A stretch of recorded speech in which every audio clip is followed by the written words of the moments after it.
Samantala, pinaigting ng mga otoridad ang kampanya laban sa mga kolorum na pampasaherong AUV na posibleng nagagamit daw sa modus ng mga hold-upper. Marami ang naalarma sa serye ng hold-upan, lalo't napakaraming sumasakay sa mahigit 7,500 unit ng UV Express na pumapasada sa buong bansa.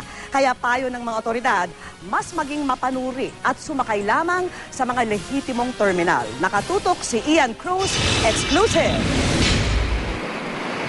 Maaga pa, nakakalat na sa Pasay City ang puwersa ng Pasay Police, MMDA at lokal na traffic unit. Hanap nila mga walang prangkisang AUV o kolorum na malimit o pag-ugatan ng krimen gaya ng holdapan. 4 na kolorum na AUV ang nasa kote ng mga otoridad.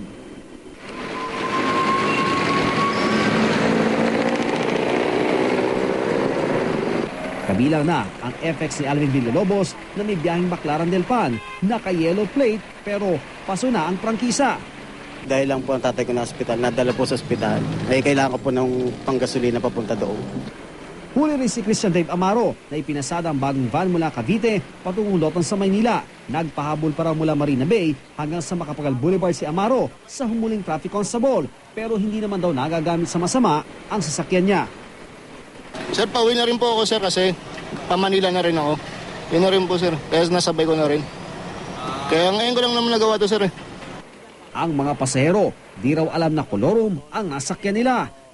Ma'am, di nyo alam na walang prangkisa to? Ay hindi, nagmamadali na ako eh. Kaya sumakay na ako.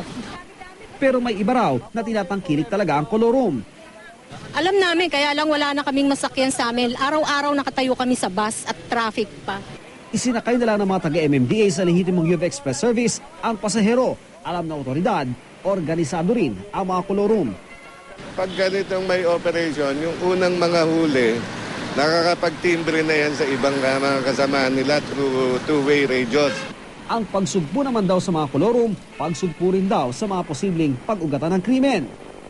Marami hong talo kayong maanuhan dyan. Pag na yan na-aksidente, unang-una sa insurance, wala kayong makukuha.